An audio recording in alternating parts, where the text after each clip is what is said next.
이 장로님 아드님 맞아요?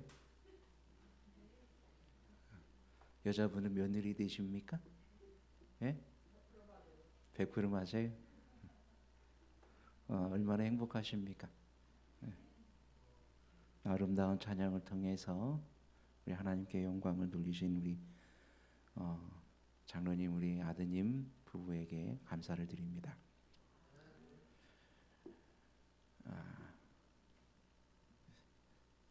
이 찬양을 들으면서 저는 마음에 이렇게 제가 좋아하는 찬양 중에 하나인데 가사 중에 하나님 손 놓고는 단 하루도 살 수 없는 곳 광야, 그 광야에 서 있다고 하는 것을 다시 한번 생각하게 됩니다. 하나님 손 놓고는 단 하루도 살 수 없는 곳이 바로 이곳이고, 우리가 그러기 때문에 우리는 여러분 하나님 손 잡고 또 우리가 하나님 잡은 손 끝까지 놓지 않게 되기를 주의 이름으로 축원합니다.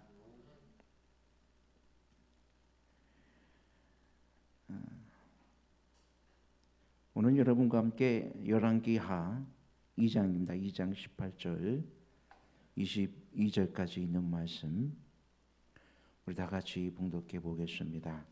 시작. 엘리사가 여리고에 머무는 중에 우리가 저에게 돌아오니 엘리사가 저희에게 이르되 내가 가지 말라고 너희에게 이르지 아니하였느냐 하였더라. 그 성 사람들이 엘리사에게 고하되 우리 주께서 보시는 바와 같이 이 성읍의 터는 아름다우나 물이 좋지 못하므로 토산이 익지 못하고 떨어지나이다. 엘리사가 가로되 새 그릇에 소금을 담아 내게로 가져오라 하시매 곧 가져온지라. 엘리사가 물 근원으로 나아가서 소금을 그 가운데 던지며 가로되 여호와의 말씀이 내가 이 물을 고쳤으니 이로 쫓아 다시는 죽음이나 토산이 익지 못하고 떨어짐이 없을지니라 하셨느니라 하니 그 물이 엘리사의 말과 같이 고쳐져서 오늘날에 이르렀더라. 아멘.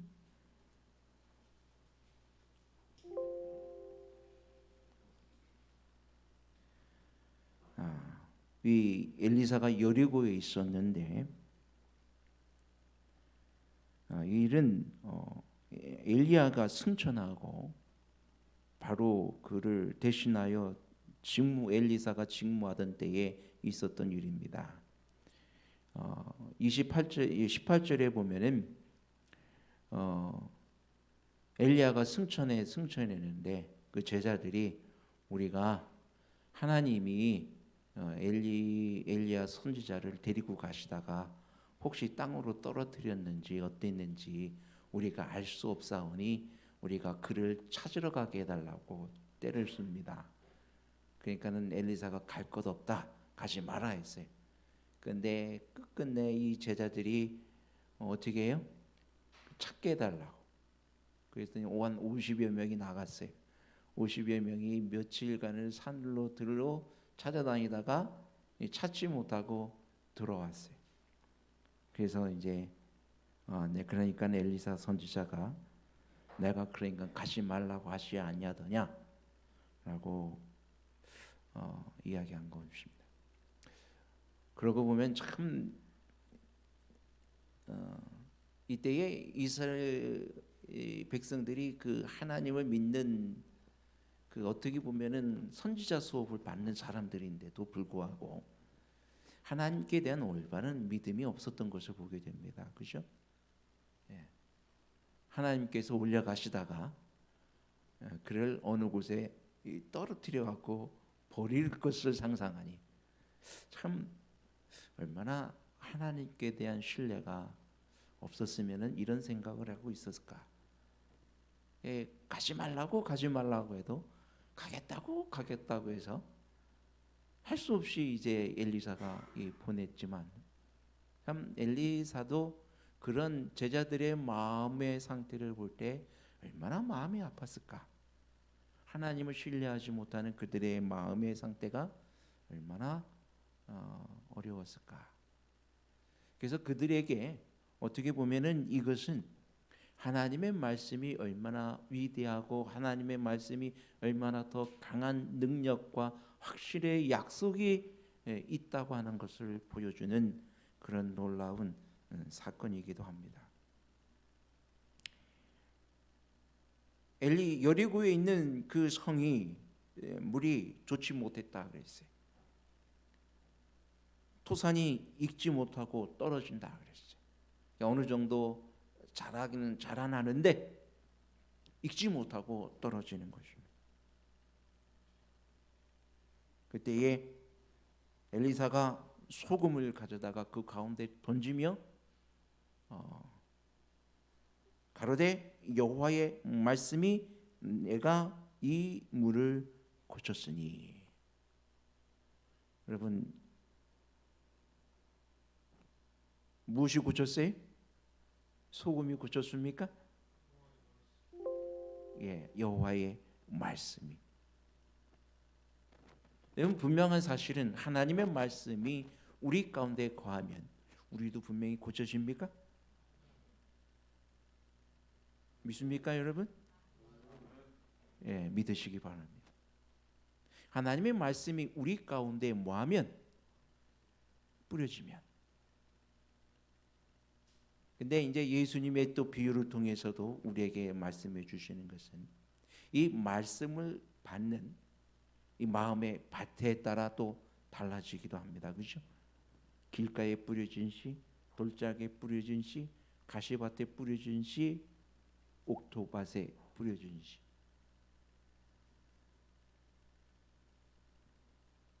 일단은 우리에게 이 말씀의 씨앗이 우리 가운데 뿌려졌을 때에 우리는 고쳐질 수 있다는 확신을 저는 믿습니다.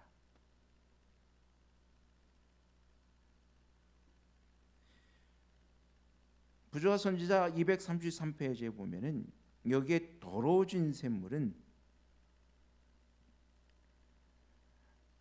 하나님과 분리된 영혼을 대표한다 그랬어요.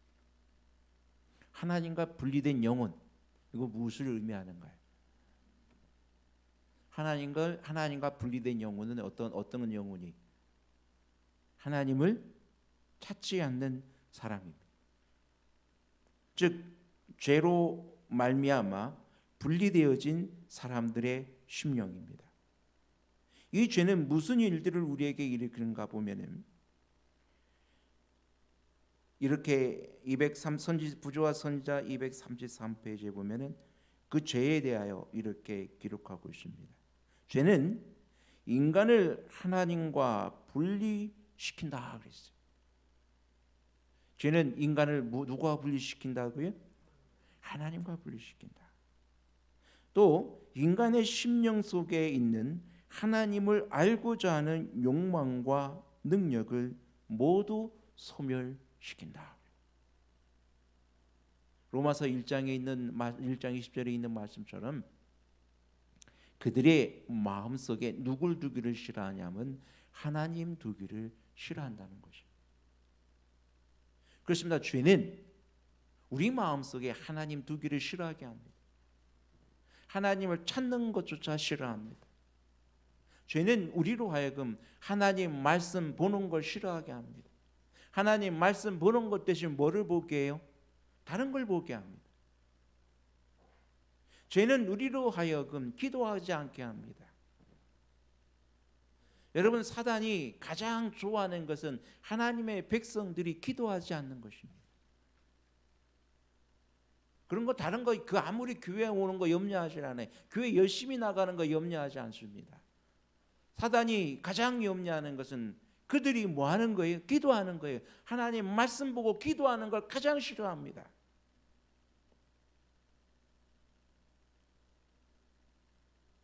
사단이 싫어하는 거, 사단이 좋아하는 거는 우리가 기도하지 않는 것. 기도하지 않으면 우리는 누구의 손을 잡고 있지 않다는 얘기입니까? 우리가 하나님의 손을 잡고 있지 않다는 얘기입니다. 우리가 찬양을 통해서 들은 것처럼 이 광야, 이곳은 하나님의 손을 잡지 않고서는 단 하루도 살 수 없는 곳인데 우리가 누구의 손을 잡지 않고 있어요? 하나님의 손을 잡지 않고 있어요.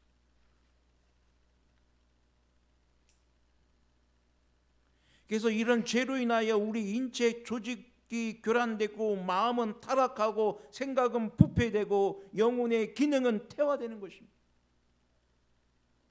결국 죄의 열매를 즐기고 있는 것입니다. 그래야 순수한 신앙과 마음의 성화가 부재하게 됩니다. 하나님의 계심시키는 능력이 품성의 변화를 위해 역사하지 못합니다. 기도하지 아니하고 말씀 보지 아니하고 하나님과 연결되지 않는 우리의 마음은 10년, 20년, 30년 믿음 생활을 아무리 한다 할지라도 변화되지 못하는 우리의 삶의 모습을 보여주게 되는 것입니다.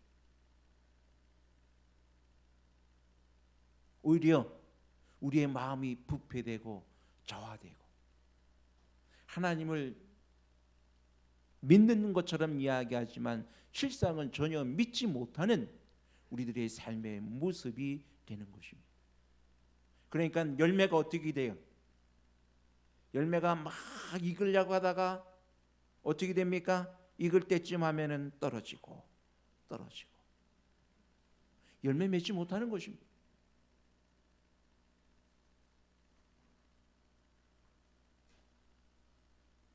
그러므로 우리는 새로워져야 합니다.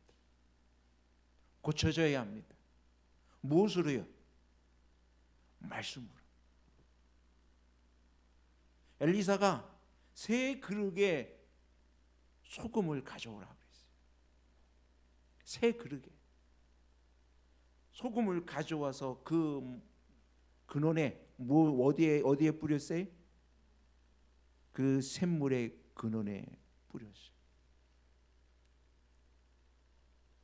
여러분, 오늘 하나님의 말씀이 우리 마음의 중심에 뿌려져야 합니다. 길가에 뿌려지는 것이 아니라, 가시밭에 뿌려지는 것이 아니라, 돌짝밭에 뿌려지는 것이 아니라, 오늘 하나님의 말씀이 우리 마음 가운데에 뿌려지고 또 말씀이 명령이 심어져야 하는 것입니다. 우리 마음이 뭐가 생길까요? 그럴 때에 고쳐지는 것입니다. 요한복음 15장 5절에 보면은 나는 포도나무요 너희는 가지니 그가 내 안에 내가 그 안에 거하면 사람이 열매를 많이 맺나니 나를 떠나서는 너희가 아무것도 할 수 없습니다. 그렇습니다. 여러분, 예수님이 내 안에, 내가 예수님 안에 거하면, 즉 예수님의 말씀이 내 안에, 내 어디에요? 내 샘물의 근원인 내 마음 중심 속에 뭐하게 되면 그 소금이 뿌려지고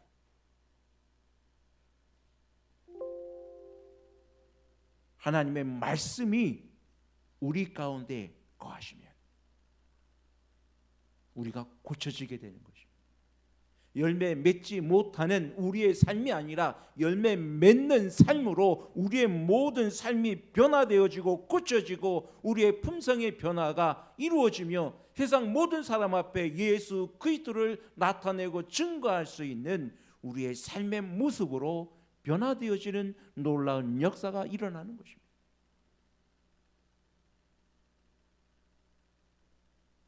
고린도서 4장 16절에 보면은 그러므로 우리가 낙심하지 아니하노니 겉사람은 후패하나 우리의 속은 날로 새롭도다. 그렇습니다. 여러분, 겉사람은 늙어갈 수도 있어요. 병들어갈 수도 있어요. 겉사람은 시간이 지나면 갈수록 뭐예요? 늙어갑니다. 하지만 우리의 속은 어떻다고요? 날로 새롭다고요. 날로 변화되어진다고요. 날로 하나님의 능력을 나타낸다고요. 날로 하나님과 더 가까워지고 하늘의 거룩한 능력으로 세상 모든 사람들에게 하나님을 증거하고 나타낼 수 있는 하나님의 믿음의 역군이 될 수 있다고요.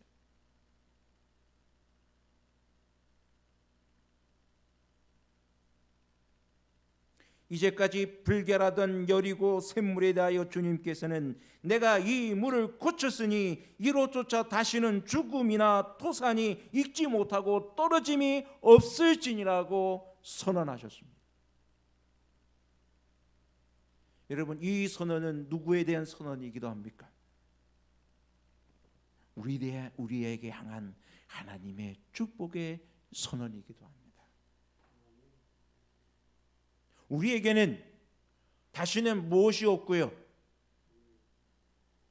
죽는 것이 없어요. 영원히 살 수 있다는 얘기입니다. 열매 맺지 못하는 것이 없는 것입니다. 열매 맺는 것입니다. 성령의 충만한 열매를 맺게 되는 것입니다.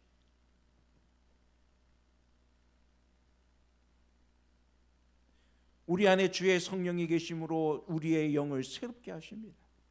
주께서 내가 이 물을 고쳤으니 이는 이로 쫓아 다시는 죽음이 없고 토산이 익지 못하거나 떨어짐이 없을 것을 선언해 주셨습니다. 선지자는 이렇게 이야기합니다. 순결해진 마음에는 모든 것이 변화된다. 품성의 변화는 마음속에 그리스도가 내재하신다는 증거다. 하나님의 성령은 영혼 속에 새 생명을 나게 하시고 생각과 욕망을 그리스도의 뜻에 복종케 하신다. 그리하여 속사람은 그리스도의 형상으로 말미암아 다시 새로워진다.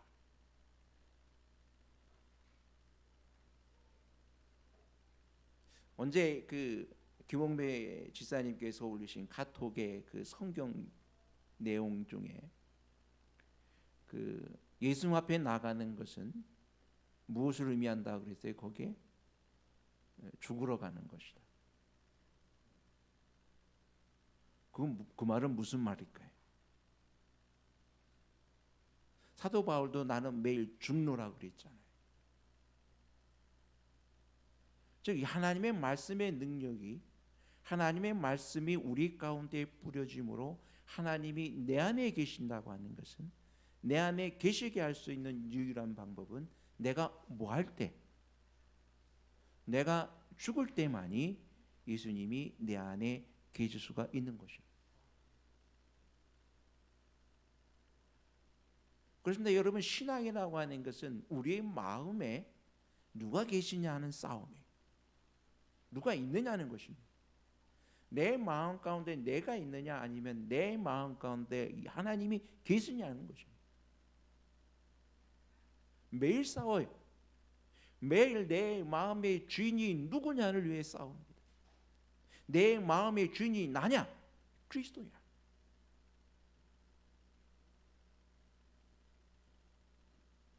내 마음의 근원 속에 예수 그리스도의 참 사랑의 능력으로 온전히 변화되어진다는 삶은, 즉 내 삶이 변화되어진다는 것은 내 안에 누가 계시다는 증거예요? 예수 그리스도가 계시다는 증거. 내 안에 예수 그리스도가 계신다면 나는 뭐 하는 거예요? 나는 죽은 거예요.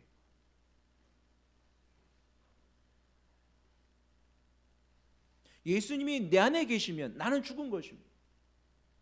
만약에 내 안에 예수님이 계시지 않는다고 하는 것은 내가 뭐 했다는 얘기예요? 내가 살아있다는 얘기예요.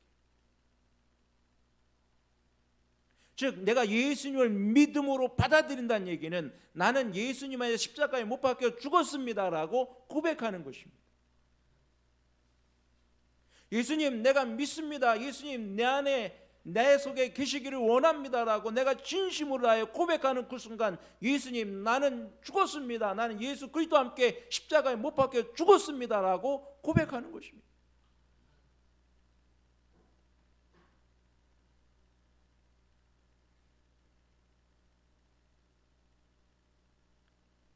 여러분, 예수님을 바라본다는 것,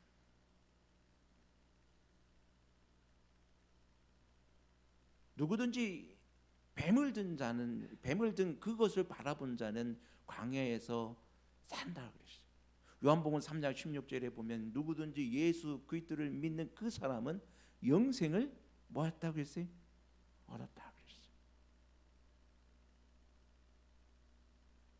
그렇습니다. 여러분, 나의 시선을, 세상에 있던 나의 시선을 누구에게 돌리는 거예요? 예수 그리스도께 돌리는 것입니다. 예수 그리스도께 나의 시선이 돌려졌을 때에 하나님은 우리 안에 영원한 생명을 명하십니다. 우리에게 복 주시는 것입니다. 예수님은 우리의 그 시선이 주님 앞에 고정되어 있는 그 순간, 또 내가 주님을 향하여 드는 내 시선이 주님께 향하는 그 순간 바로 이 영생의 축복을 허락하십니다.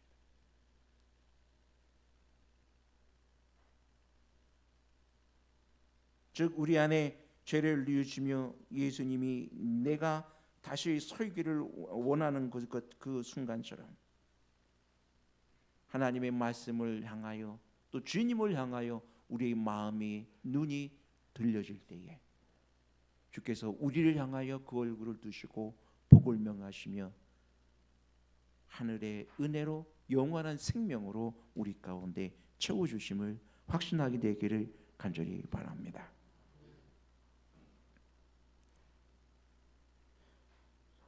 부조와 선지자 233페이지에 보면은 이렇게 말씀하십니다.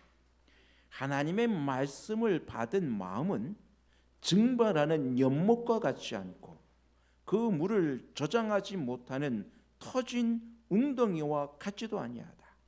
그것은 마르지 않는 샘물을 받아 흘러가는 산속의 냇물과 같아서 그 시원하고 맑은 물이 바위에서 바위로 흘러내려 피곤한 사람들과 목마른 자들과 무거운 짐진 자들을 소생시켜 줄 것이다. 그것은 끊임없이 흐르는 강과 같아서 흘러감에 따라 점점 깊고 넓어져서 마침내 그 생기를 주는 물이 온 세계에 퍼질 것이다. 여러분 확신하십니까?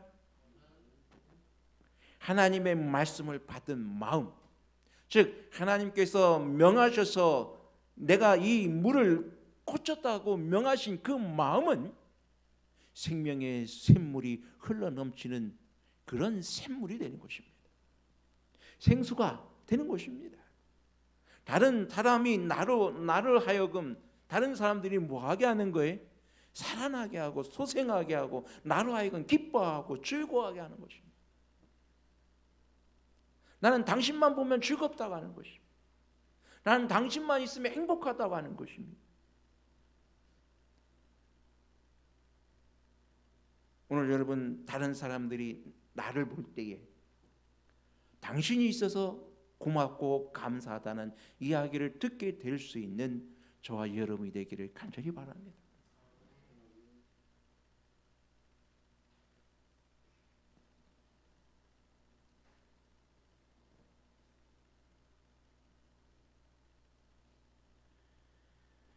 또한 부조와 선지자 234페이지에 보면은 이렇게 말하고 있습니다. 참 하나님의 자녀도 그렇다.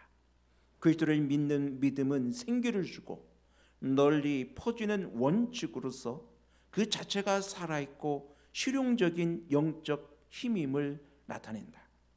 하늘의 진리와 사랑의 가마의 심령이 열릴 때에 이 원칙들은 다시 사막의 샘처럼 흘러서 지금은 불모의 땅이며 기근이 있는 곳에 풍성한 결실을 가져오게 할 것이다.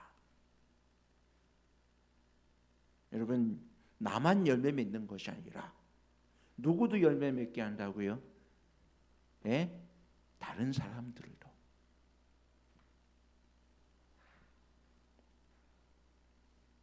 우리 안에 하나님의 말씀의 씨앗이 뿌려지게 되기를 간절히 바랍니다. 어디에 뿌려져야 되냐면 내 마음 중심에, 내 마음 근원 속에 하나님의 말씀이 뿌려지게 되기를 간절히 바랍니다. 그런데 여러분 우리가 다시 한번 생각해야 될 것은 우리 마음속에 우리에게 뿌려짐에 있어서 무엇이 필요하냐면 우리의 때로는 노력도 필요하다는 얘기예요.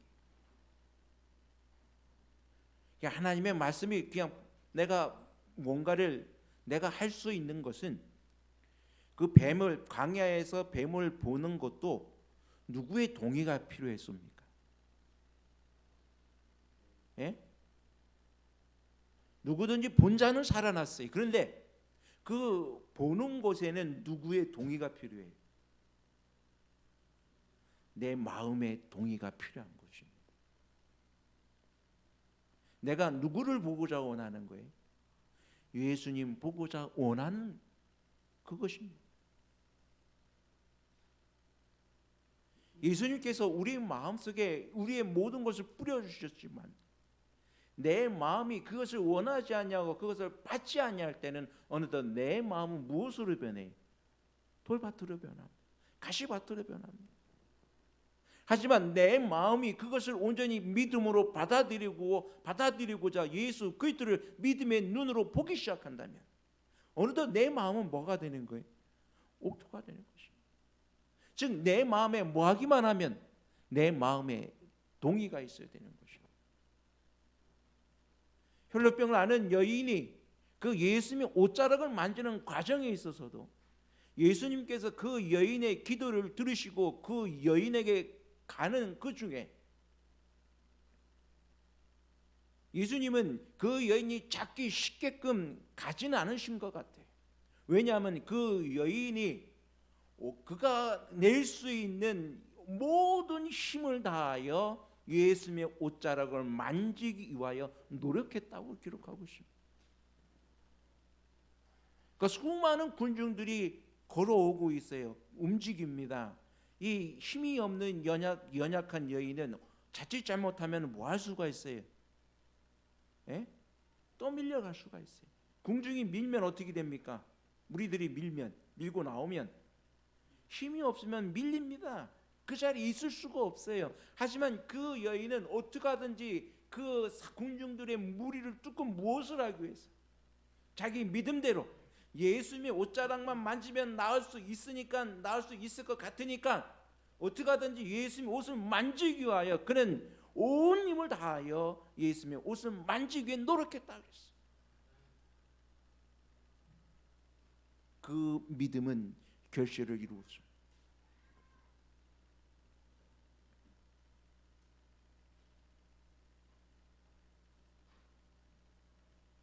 사도행전에 보면은 이렇게 말씀하십니다. 사도행전 560페이지에 보면은 하나님께서는 그리스도의 길을 기꺼이 따르고자 하는 사람을 붙드시고 능력을 주신다. 이것은 고양된 행복감으로 얻어지는 것이 아니라 끊임없이 죄에 대하여 죽고 그리스도를 위하여 사는 일의 결과이다. 나약하고 때때로 중단되는 노력으로는 잘못들을 바로 잡을 수 없고 품성의 계획을 단행할 수 없다. 오로지 오랜 끈기 있는 노력, 괴로운 훈련, 쓰라린 투쟁에 의해서만 승리할 수 있다. 어느 날에도 우리는 내일 우리의 투쟁이 얼마나 처절하려는 것을 알 수 없다. 사단이 통치하는 한 우리에게는 복종시켜야 할 자아가 있고 극복해야 할 얽매이게 하는 죄악이 있을 것이다. 그러므로 생명이 계속하는 한 멈추는 데가 없을 것이며 우리가 도달해서 내가 완전히 이루었다고 말할 수 있는 지점이 없을 것이다. 성환한 필생의 순종의 결과이다. 그렇습니다. 여러분, 어느 한순간도 우리는 완전히 이루었다고 하는 지점은 없습니다. 왜요? 끊임없이 내 안에 뭐가 살아나기 때문에, 잘하는 것이 살아나기 때문에. 어제는 죽었을지 모르지만 오늘 막 어떤 순간에 당하면 뭐가 생겨나요? 예? 내 자아가 생겨나는 것입니다.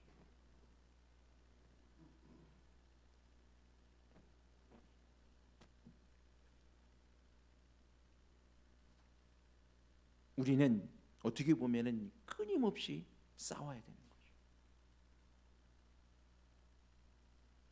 내 생명이 계속하는 한 멈추는 데가 없을 것이요. 그럼 여러분, 우리는 예수님 보기를 끝까지 멈춰서는 안 되는 거죠.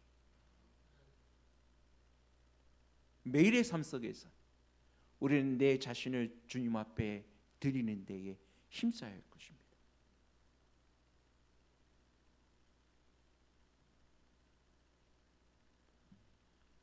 산상분 30페이지에 보면 이렇게 말씀하십니다. 만일 그대가 예수님을 위하여 시뻘겋게 단 풀무속을 지나가도록 요구당한다면 그분께서는 바벨론에서 진실한 세 사람과 함께 계셨던 것처럼 그대 곁에 계실 것이다.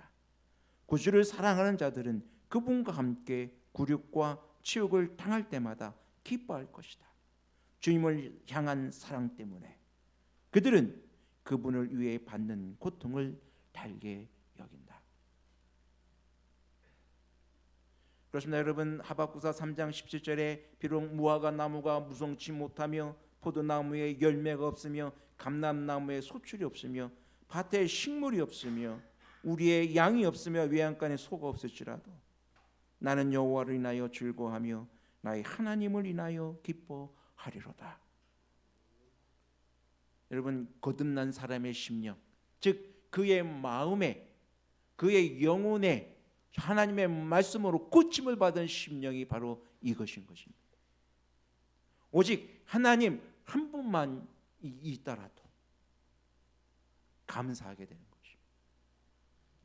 내가 아무것도 없다 할지라도 오직 하나님이 계시면, 한 분만 계셔도 우리는 뭐 할 수 있는 거예요? 감사하는 것입니다. 여러분, 분명한 사실은 하나님을 가진 사람은 세상의 모든 것을 다 가진 사람. 하나님을 잃은 사람은 세상의 모든 걸 잃어버린 사람. 하지만 분명한 사실은 다시 한번 말씀드리지만 하나님 한 분만을 가진 사람은 온 세상뿐만 아니라 온 우주의 영광까지도 분명히 그의 손에 가진 사람임을 여러분 확신하게 되길 간절히 바랍니다. 하나님의 은혜가 우리 모두에게 충만하게 되길 바라면서 말씀을 드립니다.